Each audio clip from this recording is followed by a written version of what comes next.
Yo, what is going on, MK7 owners? That's right, I said MK7 owners and not Mark 7 owners. Oh shit, here we go again. Originally, this video was supposed to be like a sequel to the mods I regret video, and it was gonna be like a mods I don't regret, blah blah blah, whatever video. But instead of me talking about the few mods that I've done to my Mark 7 MK7 GTI, I thought it'd be more helpful if I just provide a whole performance mods guide video for all the Mark 7 cars instead. Before we start though, I do want to give a shout out to this company called Carbon Craft. They reached out to me and asked if I would like one of these carbon overlays for my Mark 7. On their website, they currently have carbon overlays for the airbag warning only, but there's definitely more to come in the future. It adds a different look, and in my opinion, a better look to that area than how it does coming from the factory. So if this is something you'd be interested in, definitely check out their website. Full disclaimer though, they didn't say I had to make this bid for them or do anything at all, but I told them I would do it anyways as a token of appreciation, so thumbs up to them. And speaking of thumbs up, when you get a chance, can you thumbs up this video? But you know, when you get a chance, like right now maybe, you know, since I'm not talking about anything important, so just whoop. Alright, so now let's get on with this video. This is gonna be a no bullshit guide. I have no hidden agenda. I'm not trying to sell you anything. I don't need to like me on Patreon. I don't need to follow me on Kickstarter. I have no fake dyno charts. I'm not trying to persuade you from one brand to the next or any of that other marketing bullshit. This is gonna be the last video you're gonna need to watch if you want to get the most bang for your buck high performance mods for your Mark 7 GTI. But wait, I'm gonna repeat that last part one more time because I know sometimes like I speak fast or something, or I end up like speaking in Chinese and if people don't understand me, so I'm gonna repeat it. This is gonna be high performance parts for your Mark 7 GTI. Mark 7 GTI. So that means cars that were made from 2015 to now. This video, in fact this whole channel, doesn't apply to you if you have a Mark 6 GTI, if you have a R32, if you have a GTI with racing stripes in Forza. It also doesn't apply to you if your grandpa's friend's cousin's uncle had a Mark 1 GTI and that's how you did it back in the day. It also doesn't apply if you think you know what's up because you subscribe to Motor Trend for 12 months for $1. So maybe in a perfect world, I'd say I appreciate all the people commenting, telling me how to mod my car after they watch one episode of the Grand Tour.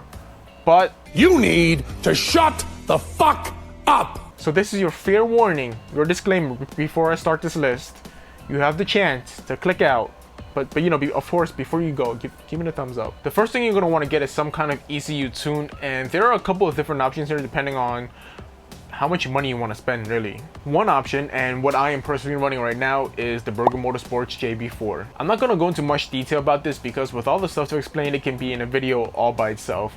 But some of the key highlights is that it's plug and play, it's undetectable by dealerships, so you can still remove it and go in for warranty work and whatnot.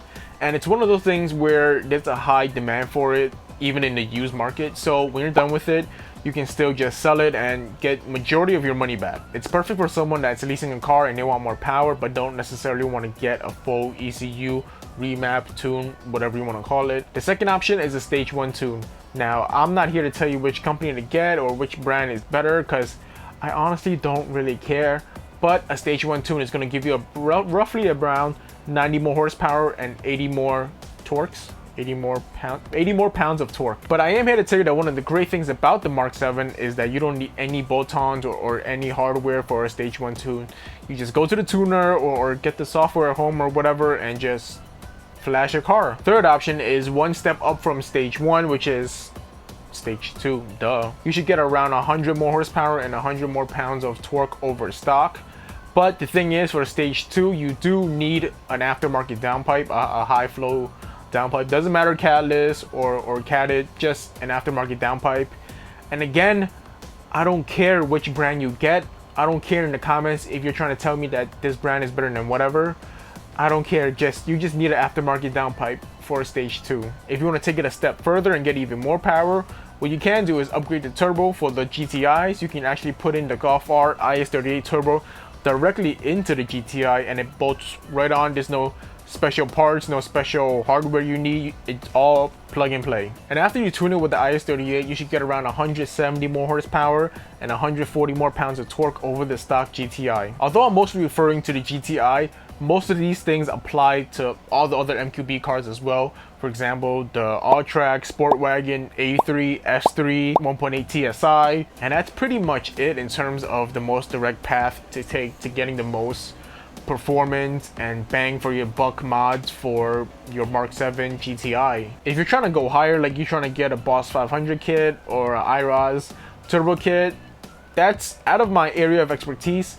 And I feel like at that point, if you're going for that, you probably already know what you're doing and you don't need this video. Now, the second part of this video, I do want to read off some of the accessories that I wrote down that you probably should get if you're making all this power like the IS38 or even stage 1 tires. If you need me to explain why, then I really hope Thanos just kills all of us. Clutch and or DSG tune. For the DSGs, it's highly recommended that you get a DSG tune the same time you get your ECU tune, because the DSG tune affects its clamping pressure, its shifting points, it's all that other technical stuff to adjust for the power. So when you get your, even for stage 1, you should probably get a DSG tune. For JB4, you don't need a DSG tune, but you probably will need a new clutch. Intercooler. But I mean, I guess if you live in like the north or you have winter most of the time, it's not really on the high list of priorities. DOGBONE mount and engine mounts. It definitely helps with eliminating wheel hop, especially for launches. Lunges? It eliminates a lot of wheel hop, but it also increases a good amount of vibrations. Lowering springs, coilovers, or even bags. A lower car does look cooler, and I guess there's a bit more aerodynamics. Coil packs and spark plugs. You don't need these right away. The stock ones hold up pretty well for a good amount of time, but if you're making more power, of course, keep an eye on it. Here's some bonus information. These next two things you don't need for anything at all except for sound, but I guess apparently that's really important to some people, and that is a catback exhaust and an aftermarket intake. Just accept it. Don't ask why. Don't ask the technicalities, just accept it. And that pretty much wraps up this video. Thanks for watching. And if you have any comments or recommendations for Mark 7 mods or whatever, leave them below and I'll probably read and reply, because I don't have much friends these days because my car is slow.